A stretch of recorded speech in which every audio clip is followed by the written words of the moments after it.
It's my nerd world, and welcome to it, a Star Wars show. On this week's episode, I'm going to respond to some Twitter comments at the My Nerd World. Bad Batch, Season 2 gets a trailer, release date, name, episodes. Less than a month away at this point in time. I'm excited.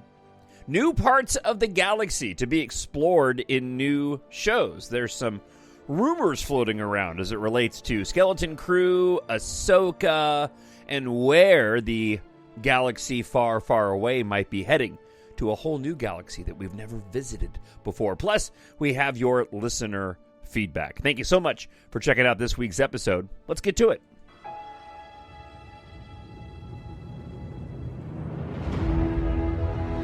Nothing will stand in our way. I find your lack of faith disturbing. I will finish what you started. Who are you? I'm no one. There are stories about what happened. It's true. All of it. The Force. It's calling to you.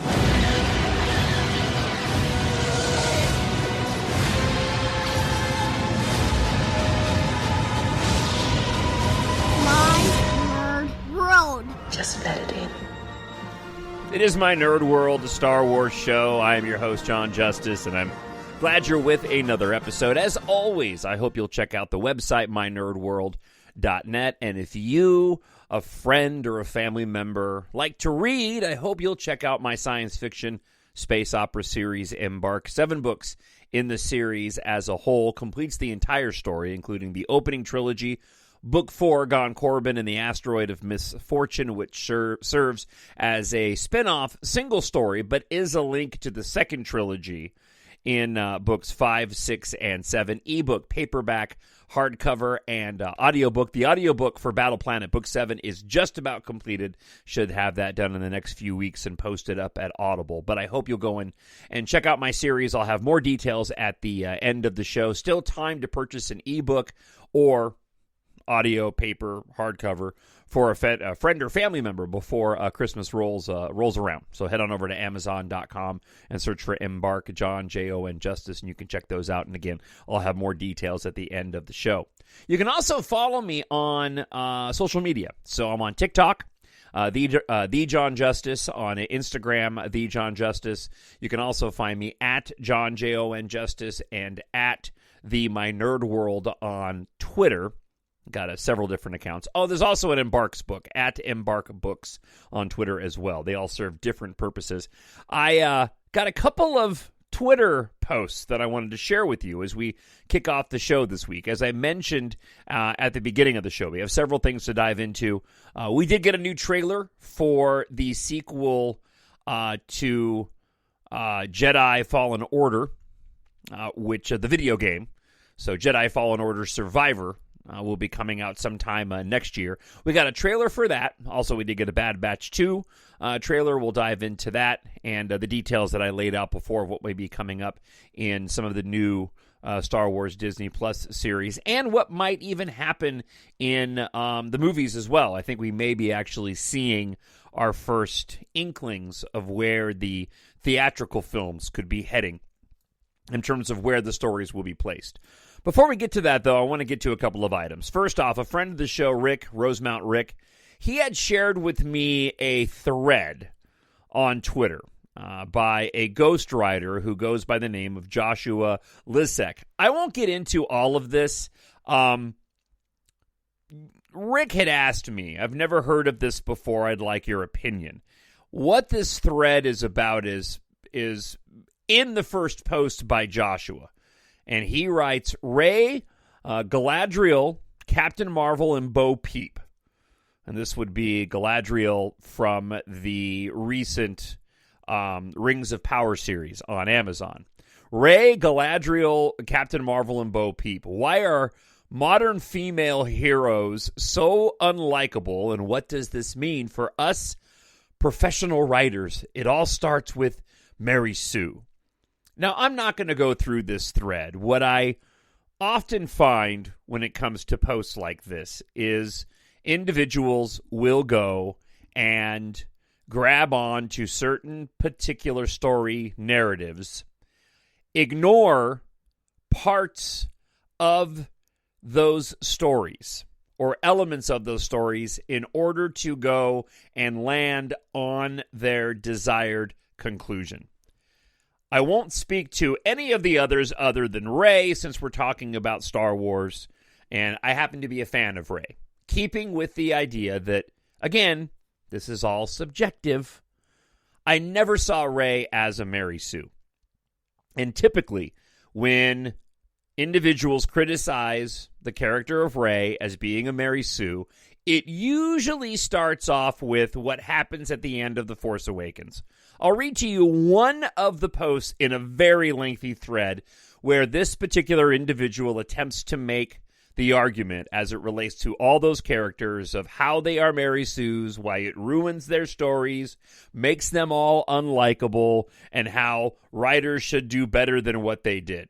I'll say up front, by the way, all four of those characters I actually enjoyed. Bo Peep is from the Toy Story series, and particularly people point to, I believe, the fourth one in that series when complaining about Bo Peep being a Mary Sue. But when you look at Captain Marvel, when you look at Galadriel, and when you look at Rey, I don't see any of those individuals being a Mary Sue. But sticking specifically with Rey, I want to bring you one example that he gave. We see a character who has completed her arc, but at the start of the story, Ben Solo trains in combat his whole life. Rey is a mechanic. The first time they fight, she slays his ass. That's not how an antagonist versus a protagonist first battle is supposed to go. Now, we know in retrospect that Rey is certainly coming from a rather unique lineage in being the granddaughter of Palpatine. So, you can immediately apply a part of the power that she has, especially her ability to tap into the Force, given her background of being a Palpatine. We also know from her time on Jakku that she has learned from a very young age to her early teens, or actually later teens at this point in time. She's learned how to defend herself, particularly with the staff that she uses and we see her use in the film. We know that she's able to pilot ships, and as has been laid out in ancillary canon material, she actually trained on old simulators, flight simulators, in the time that she had on Jakku. So she has developed her own set of personal skills before we even meet her. But particularly the fight with Ben Solo, Kylo Ren, at the end of The Force Awakens, people seem to always gloss over the fact that you have Kylo Ren, who has killed his father, which we know he is tormented over based off of what happens at the beginning of The Last Jedi. He already got into a lightsaber fight with Finn, in which Finn actually landed a pretty significant blow on his shoulder before he sliced Finn's back and took Finn out of the fight. So he's already in a vulnerable position, not to mention that when Rey finally goes to tap into the Force, Kylo Ren already doesn't want to kill her. You need a teacher. I can show you the ways of the Force. He's already not committed to taking her out at that moment in time. So Rey has the upper hand on him on a number of different levels. And it drives me nuts when people go and try to make these arguments. Now, granted, I essentially did on the other end of the spectrum what this particular individual did. I made my own personal argument as to why I don't think why I don't think Rey is a Mary Sue. An individual, and I guess I should probably get into, he does write, Mary Sue is a female protagonist who can overpower foes with ease, but without the backstory to explain her personality, values, agenda, or those abilities. And I'm sorry, I even look at those other three characters, and I just don't see how those things apply. But this all circles back to how it's subjective. And even if they were Mary Sue's or fell into the definition of a Mary Sue, it is perfectly fine to sit back and go, I don't care. I still love those characters. And Rey is, for me, one of my favorite characters in Star Wars. Her portrayal of that character in The Rise of Skywalker is, in my opinion, one of the best portrayals of a character in a single movie in the series. Like, I like her character the most, top to bottom, beginning to end, in The Rise of Skywalker. Then I won't even get into, from the author angle, of how this individual attempts to explain how this is how we should all make sure that we don't write our characters this way. It's like, no, man, you write your characters however you want to write your characters. All right. So that was for Rosemount Rick, who had asked me to go through that thread. And I initially posted, without even reading it, I disagree with the premise. Rey wasn't a Mary Sue, in my opinion. But I did go and take a look, and hopefully that satisfies Rosemount Rick. Here's another one, though, speaking specifically to the podcast. Following along the same lines of how this is all subjective. To the My Nerd World, listening to your podcast from 12/2, and I guess I could have put this under listener feedback, but I thought I'd start the show off with it this week. I couldn't disagree with you more regarding The Rise of Skywalker. Let's not forget that Jon Favreau and Dave Filoni gave Luke his redemption in The Mandalorian. We all cried. This was necessary as the result of Ryan Nonsense's terrible ideas. All right, so clearly somebody who doesn't like The Last Jedi, and in my opinion, the story that was told as it relates to a younger Luke Skywalker during the time period of when he arrived in The Mandalorian had nothing to do with trying to fix or help or change or correct anything that was done in Rian Johnson's story. And again, I can't relate to that because I thought that what Rian Johnson did with Luke Skywalker in The Last Jedi was spot on. It was George Lucas's idea to have Luke Skywalker be isolated by himself. This was proven in the art books. There was even a temple where Luke was going to be off on his own, isolated from everybody else, cutting himself off from the Force. And to the complaints that they never saw, or Luke Skywalker would have never have acted this way, and therefore this is not the version of Luke Skywalker that was portrayed before. What do you say about the end of the film when Luke does decide to, pick up his lightsaber, does decide to become the hero again, and does the most Jedi of all things in sacrificing himself and helping his friends without even battling face-to-face Kylo Ren at the end of that film? But again, to each their own. Everybody can have their own opinions. I just wanted to address a couple of things via Twitter, and we can move on to other items. So, with all that being said, let's go ahead and move on to other items. When I found you, I saw raw, untamed power. And beyond that, something truly special. So on a side note, as I mentioned in the previous podcast, we, myself and my 15-year-old had been going through watching the prequel trilogy. He had seen those movies before, but simply didn't remember them. So he had said that, hey, let's sit down, let's watch these. So we went through, we watched The Phantom Menace, and ended up watching Attack of the Clones. And then he decided, he came down, I don't know, a couple days after watching Attack of the Clones. It was, I believe, heading into last weekend after I did the podcast. And we were going to watch Revenge of the Sith. So he came down and said, hey, Dad, what do you say to watching all the Star Wars content in chronological order starting now? So, that's what we're doing. We're watching all the Star Wars content in chronological order. Currently, we're making our way through the Clone Wars, which is 7 seasons, and a lot of episodes. However, I've never done this before, so I'm kind of excited. He understands this is probably going to take a long time, so we've marked it down on a calendar. Technically, according to my son Kyle, we started with Tales of the Jedi since several of those stories in those shorts on Disney Plus started before the prequel trilogy. But we are going to work our way through the Clone Wars, and then we'll go to Revenge of the Sith and work our way through Bad Batch and everything else. Now, I did inform him that this does not mean I won't be watching other Star Wars content while we wait to get to that Star Wars content.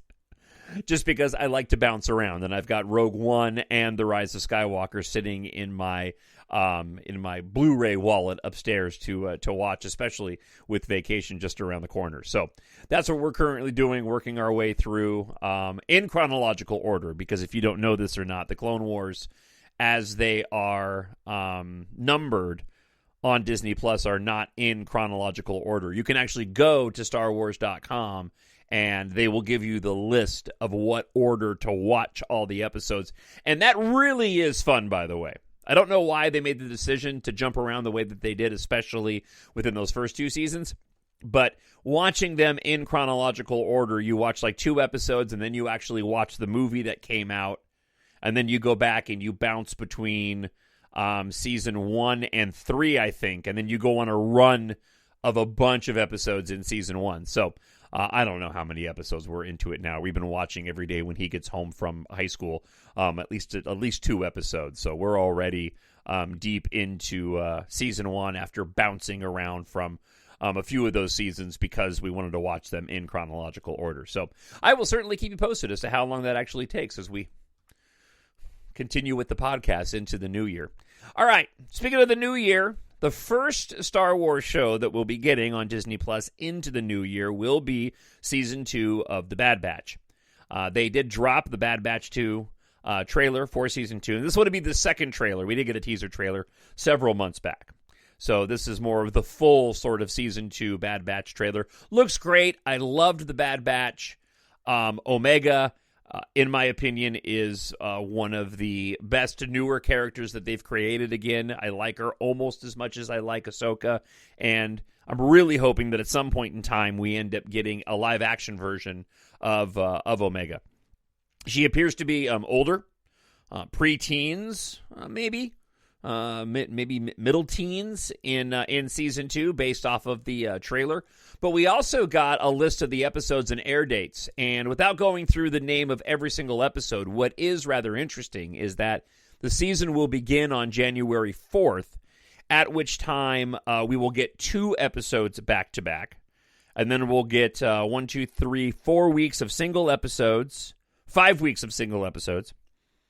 And then on February 8th, we'll get 2 more episodes back-to-back, so episode 207 and 208. And then we have a run of single episodes until we get to the finale, which will take place on March 29th, where we will get episode 215 and episode 216. So 16 episodes in all, with double episodes to kick off the beginning of the Season 2. And then it looks like the midpoint, the finale of Season 2, the midpoint finale of Season 2, and then a double episode at the end of Season 2, which is kind of similar, I believe, to what they did with the Clone Wars, where we end up getting a double-up episode where it tells a wider arc. So I'm excited. I loved the Season 1 of The Bad Batch, so and I've been waiting for The Bad Batch. It was supposed to come out this year, but for whatever reason, Lucasfilm decided to hold it back. But we're less than a month away now with the first episodes dropping on January 4th. All right, so this brings us to some rumors, but credible sources. This is not going to go the way you think. So this story comes via Bespin Bulletin, citing Making Star Wars. Making Star Wars has released a very exciting article featuring various tidbits he's heard pertaining to the upcoming Ahsoka series and Skeleton Crew, with both series connecting to one another in a very interesting way. Making Star Wars does stress that readers should take these tidbits as rumors at this moment. So let's dive into this with regard to this somewhat in-depth reporting. So, from Ahsoka. According to Making Star Wars, the Ahsoka series will venture to a new galaxy. So the spoilers here, rumors but spoilers. So if you don't want to know anything, I would skip ahead to the listener feedback portion of the show. I should probably give you a bit of a warning on that. But this is all surface level stuff, and a lot of this are assumptions that I've already made on the show. So again, these are rumors at this point in time, and what is typically called within the fandom your store box spoiler. It's something that you would see on the box of a toy before the movie or show came out. So it's those types of spoilers. So, according to Making Star Wars, the Ahsoka series will venture to a new galaxy or unexplored, distant part of the galaxy we know. Now, Making Star Wars uses the term new beyond or new space, but stated it's unclear if this is what the region is called or if it's just what those familiar with the production refer to as to the setting. The region has reportedly not been explored in past Star Wars canon, and in this unexplored part of the galaxy or new galaxy, the Force is viewed and used differently, and that certain magic users we know may have originated from this place. The article goes on to say, I personally take the line of magic users as a reference to the Night Sisters, as Making Star Wars then references them when discussing the unknown character of Ivana Sakhono, who's in Ahsoka, from The Spy Who Dumped Me, who is playing in the series, saying that they've heard hints that Ivana is playing a Night Sister or a variation of one. Now, during the second season of The Mandalorian, Ahsoka Tano is attempting to track down Grand Admiral Thrawn. Now, we assumed this already based off of her line of questioning in the episode that she appeared in Mandalorian Season 2. And comes across Morgan Elsbeth, who is connected to the Admiral. According to the report, Elsbeth will also have connections to this new beyond, and that is where Ezra Bridger and Grand Admiral Thrawn were sent following the events of the Star Wars Rebels series finale, spoiler alert, and where Thrawn has been residing ever since. Making Star Wars goes on to speculate about Thrawn returning from this location with new allies who use magic or an undead army, but does add that he's now personally heard from his sources that Lars Mikkelsen is playing the live-action version of the character. I believe he did the voice in the Rebels series, adding to the various rumors of Mikkelsen returning to the role from this past year. So yes, he did the voice in the series originally in Rebels. Now then we get into the report about the Skeleton Crew. According to the Making Star Wars report, this new Beyond location is where Skeleton Crew takes place. We know officially that the series will follow a group of children who are lost in the galaxy, attempting to find their way back home, and if what Making Star Wars is saying turns out to be true, then perhaps the series will see the children attempting to find their way home from one galaxy, a galaxy that we are unfamiliar with, to another, the one we've been experiencing stories in for over 40 years. Making Star Wars questions if the past rumors of Skeleton Crew back then, when it was only known by its code name, Grammar Rodeo, taking place in a different era, actually meant a new area, as all past reports from the time proved accurate, hiding its code name. That it's being directed by John Watts from Spider-Man No Way Home when the series will begin filming, and the Stranger Things in Space description. Now, though he hasn't been able to get confirmation on this, Making Star Wars has also implied that Ahsoka Tano will be making an appearance in Skeleton Crew to some extent, given that both series supposedly take place in the New Beyond. Both Skeleton Crew and Ahsoka filmed at the same time at Manhattan Beach Studios, which could complicate matters figuring out if Tano makes an appearance in the Jon Watts created series. Now, if what Making Star Wars reporting turns out to be accurate, then it might be setting the stage for a crossover event. And the crossover event that Lucasfilm President Kathleen Kennedy first teased back in 2020.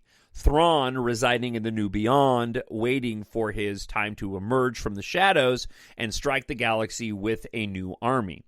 Mon Mothma's Military Disarmament Act saw the New Republic diminish its military by 90%, leaving the galaxy vulnerable from Thrawn's attack. So, who might have to step in to combat the Grand Admiral? Perhaps the Mandalorians, the Ghost Crew, and Ahsoka Tano will be the galaxy's only hope.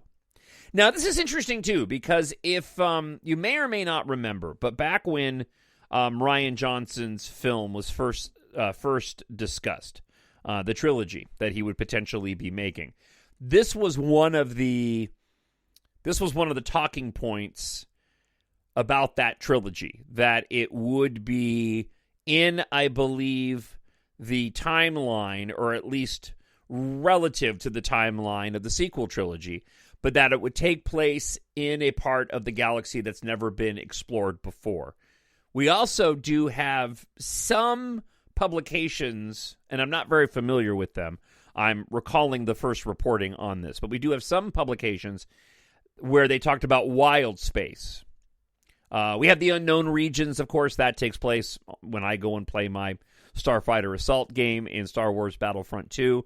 But this whole idea of taking Star Wars to a portion of the galaxy that we've never visited before is something that has been discussed for, almost as long as Star Wars has been in the hands of Disney.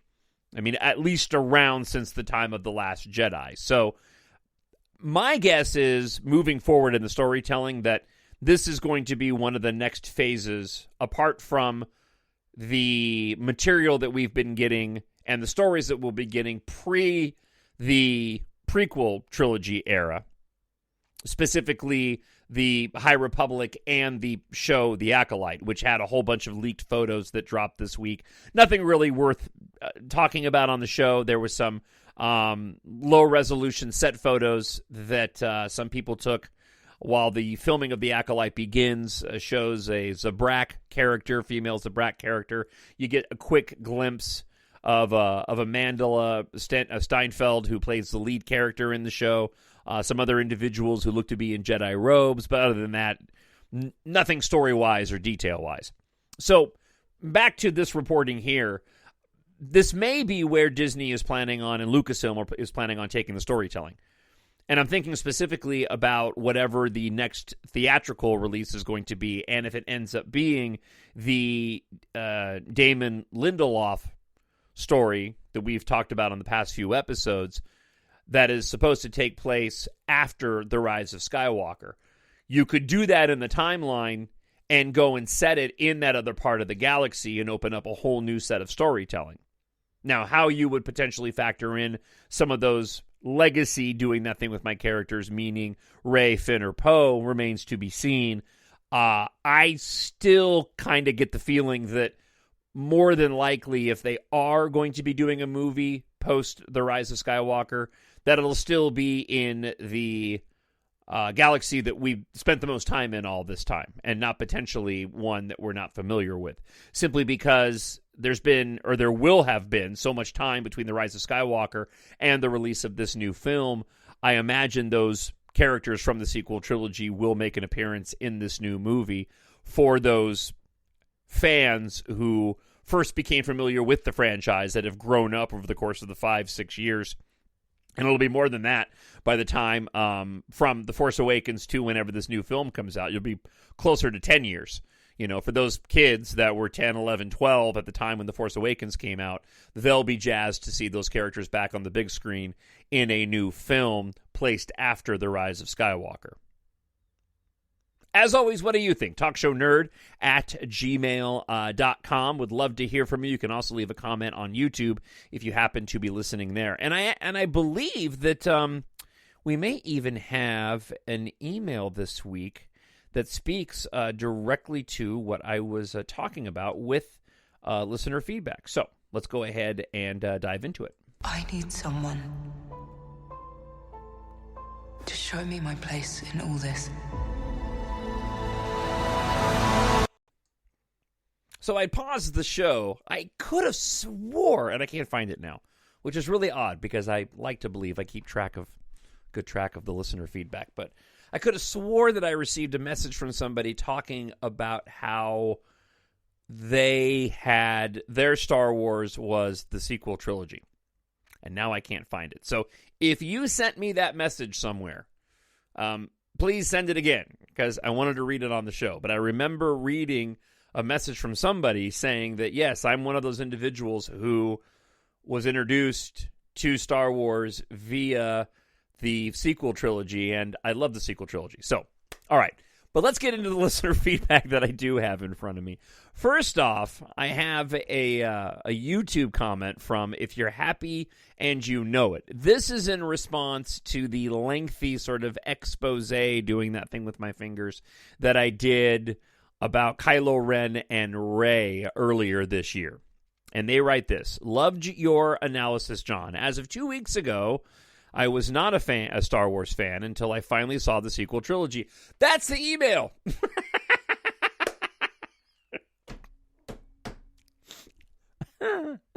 See, I knew I had it.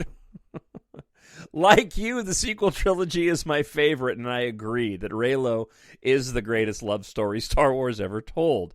You hit the nail on the head by emphasizing the need to look at these two characters from the standpoint of not having previously had any relationship experience with the opposite sex. Everything that happens in these three movies between them makes so much sense when you look at it that way, and that's how I saw it.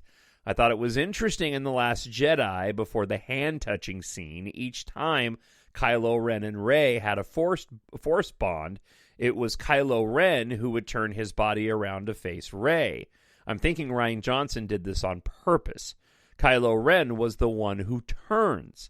I didn't like the Rise of Skywalker ending. It was abrupt, but I can accept it based on the idea that Ben redeemed himself by a selfless act of love and sacrificing himself so that Rey, his love, could continue to live.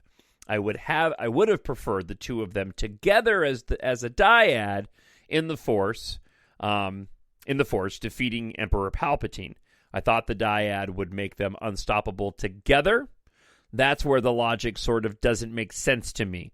In the past week, there's been news of Adam Driver returning to Star Wars. I'm hoping there will be a World Between Worlds story, and they eventually deliver on the junior novelization of Ben saying, "I'll come back, sweetheart.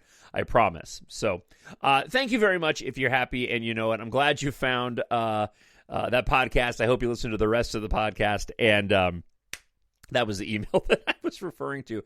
It wasn't in the first couple of lines, and so I knew that this particular email was with regard to that video I made, and I was thinking that it was attached to a more recent podcast that I did. All right, let's get to more of your listener feedback. JC Val 93 writes this: there's a fan theory, so-called, that the Indiana Jones saga takes place in the mind of Han Solo, while in Carbonite, supposedly, there are Easter eggs in the Indy films, like the Porkins character who gets killed over the Death Star later turns up in Raiders as Major Eaton at the start of the film. There are also other references in the films, but have yet to find those. However, the idol scene at the start of Raiders turns up in a brief shot in Solo. Yeah, I've seen that fan theory before, and look, it works if you want to make that your headcanon. It's kind of like the idea, and I've shared this before on the show, that E.T. actually takes place within the Star Wars universe. Because you see E.T.'s in the Phantom Menace during one of the Galactic Senate scenes. And then you see E.T. react to one of the kids dressed as Yoda when they go trick-or-treating on Halloween. Now, that's where the whole theory falls apart, that E.T. was actually a Jedi. That's essentially what the theory is, that E.T. was a Jedi. He got lost on Earth from a galaxy far, far away. It doesn't make sense that there are movies on Earth based on Star Wars to which there are Halloween costumes, and Elliot has his own Star Wars action figures. But, all right. SheVP, friend of the show, writes, and thank you, JC, for that. Also friend of the show. I'm so excited for Mando Season 3. Pedro and Favreau have both said there are huge surprises in store, and it will be more epic in scale than the previous seasons. I was jacked to see some of what looked to be a rather extensive space battle scene in the teaser trailer for Mandalorian Season 3, where you see the Mandalorian's Naboo starfighter being chased by a bunch of ships. And again, I love my spaceships. I love my space battles, and those are some of my favorite elements from the Mandalorian. Particularly the passenger episode where they crash on the ice planet. That whole segment at the beginning is great, and then also in Season 2, the siege at the end after they break out in the Marauder Imperial ship with Cara Dune behind the controls, and the Mandalorian takes off and gets the Razor Crest and comes in and takes on the TIE fighters. Absolutely spectacular. Pedro was saying they had to keep Luke a secret, and that there will be more secrets they're keeping. I'm hoping so much that we get Han and Leia. They are going to Coruscant after all, LOL. And we know Boba will be back. He was in the trailer they showed on Thursday. Can you imagine a Han-Boba face-off again? Can't wait. With regards to continuing hostility towards the sequels, unfortunately for me, Ben was my favorite character in the trilogy, and I had so much hope that they would do, of what they would do with him after his redemption. I wish he had been redeemed in 8, and that way he and Rey could have gone into 9 together. The entire plot of 9 was leaked months before the movie came out, and I remember a lot of other fans and I were thinking, there's no way this leak is real. There is no way they would write something that stupid. And then it turned out to be real. I still, to this day, can't believe they killed him off. I don't think I'll ever get over it, LOL. So for me personally, I will probably never watch the sequels again. Maybe I'm just a victim of my own headcanon, but that's how I feel. It's just left me brokenhearted. As far as Daisy visiting Lucasfilm, yeah, something's up. Great show as usual, John.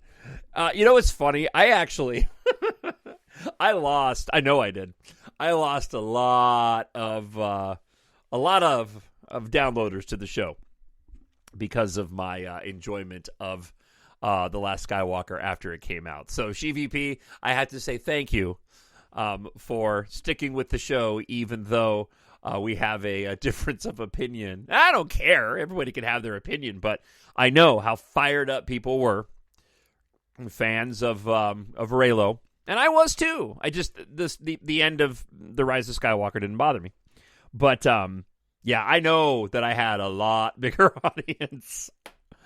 I mean, thankfully, I've gotten other people that have tuned into the show, but at that moment in time, I know there was a big portion of the audience that was very upset at the way that The Rise of Skywalker turned out, and thus was very upset that I was not as upset as they were. So, thank you to everybody who wrote in this week. I very much appreciate it. If you would like to comment, talkshownerd@gmail.com. And the plan at this point in time, I'm looking at the calendar. I will probably do a show next weekend, and then, well, we'll see how things play out. I'm going on vacation as of my last day on air is December 22nd, and then I'm on vacation until the first Tuesday in the new year. So I was thinking about taking a break from the podcast, but I may or may not. I'm not going anywhere. I'm just hanging out at home. So there will definitely be a show next weekend. Before I let you go, I just want to invite you once again to support my nerd world. And this holiday season, while you have some downtime, I hope you will treat yourself, a friend, or a family member with science fiction and check out my EMBARK space opera series. Written for adults, but great for ages 11 years old and older. The story follows a ragtag squadron of pilots and one reluctant hero on a journey of survival from Earth to the far reaches of space as they fight for humanity's future among the stars. As Earth faces its end, the fight to rule the stars begins. Keith Amaro knows fellow pilot Taft Guardia has feelings for her, but after the passing of her aerospace engineer father, she focuses solely on her flying skills. When a D-Corp civilian and military spacecraft factory suffers a catastrophic industrial accident, Keitha receives a cryptic message from her past. Unaware of the apocalyptic chain of events, Taft agrees to help investigate. Meanwhile, the ruthless Sin Argam of D-Corp attempts to exploit the global evacuation and take control. Now, Taft and Keitha will need each other more than ever, after discovering what may be the key to saving humanity from the tyranny of D-Corp's evil leader. Don't miss this fast-paced and action-packed space opera series. Head on over to Amazon.com or mynerdworld.net if you like your sci-fi to be epic, filled with romance and action, a lot of space battles, and cool tech. EMBARK is perfect for you. You can go check it out on Amazon.com or on mynerdworld.net. So, again, I hope you'll go and pick up either the audiobook, the hardcover, paperback, or ebook. And the ebook right now for book one is only 99 cents. You can also get a discount in an ebook bundle of the opening trilogy of the series. So book one, Treasure in Darkness, book 2, and The Vanishing War, book 3.